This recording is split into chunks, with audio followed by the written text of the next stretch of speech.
Right, so I'm pulling out this really nice cotton jumper that I'd knitted last year sometime. And I was really pleased I knitted it, but I've only worn it once and I could really do with this cotton yarn for something else.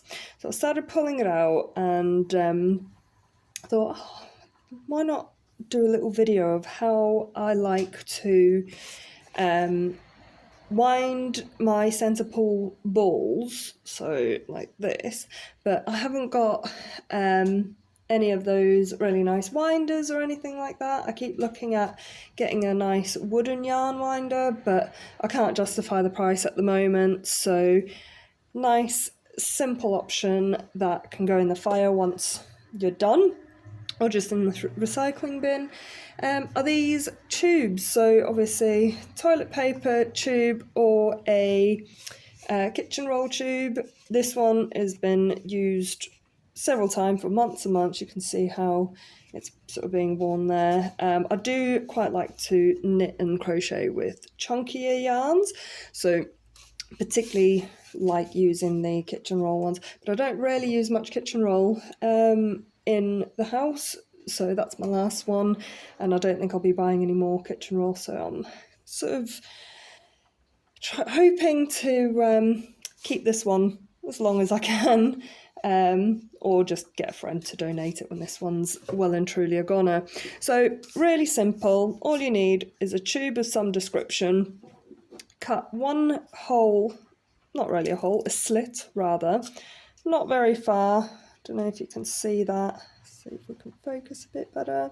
Not very far up, maybe a centimetre or two up, and then around the same sort of area, going to do it exactly the same, just there, and then on the other side to that top one, you're going to do it again there. So it doesn't really matter if they are straight or not, it's just something for the yarn to slot into.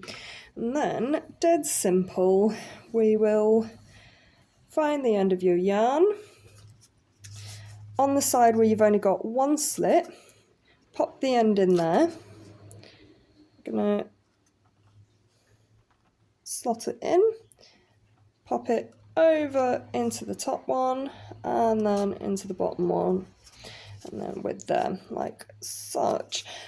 So these are the longer ones, obviously nice because you've got more to hold on to, and like I said, it's better for chunkier yarn, so as the ball of yarn gets bigger you can keep going.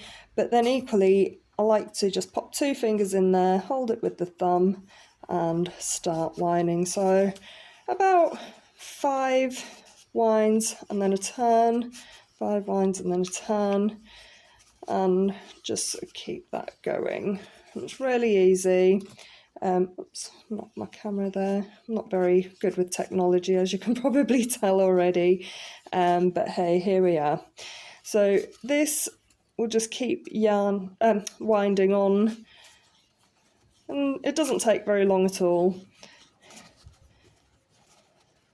So you'll find a good rhythm if you are using this method. And it gives you a really, really good centre pull yarn ball. That this one here is perfect demonstration, really good, so handy for when you're knitting and crocheting from the centre. So I'll continue to keep going with this, and then I'm not going to make you watch the whole winding process, but yeah, we'll meet you back here when it's done. So it's been about 5 minutes of winding, and I've just come to the end of my sleeve that I was unravelling. I'm just going to finish this off. So it's not very neat or tidy. I don't mind that. Obviously, a proper yarn winder would be much tidier and probably a lot quicker. But as I said, I can't justify spending the money on that at the moment.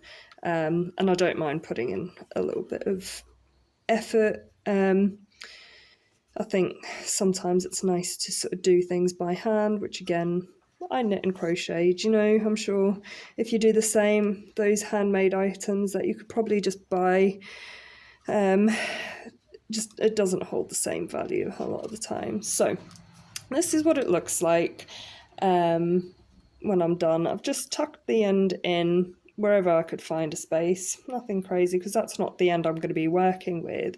The end that I'll be working with is this end. So I'm going to find, oh, it's gone a little bit tight. I don't know if you can see it in there. I'm just going to pop that out. Don't worry if you tear that. It's recyclable. You know, you haven't spent money on it. Well, not very much anyway. And then I'm going to pull that out there just to take it out of those two slits. And then from there, either sort of pull it out like that. Sometimes, like this one, it's become quite tight. So if that's the case, you can just press it down. So it's like that. And then pull it out, she says. There we go. So you can see how tight that had become in there. So don't worry about that. You've still got the end. When you start working, it'll just gently pull out, and you've got a really nice centre pull ball of yarn, which I really enjoy working with these. I do this to pretty much all of my yarn now. My hand spun yarn, I still use a niddy noddy. I still put it on my Swift, but then as I'm taking it off the Swift, I tend to use this one. And yeah, really pleased with them. Super quick, super simple, without having to spend a lot of money on the actual yarn winder. So yeah, if you enjoyed that, then drop a comment. Really appreciate you watching. Hope you have a lovely day.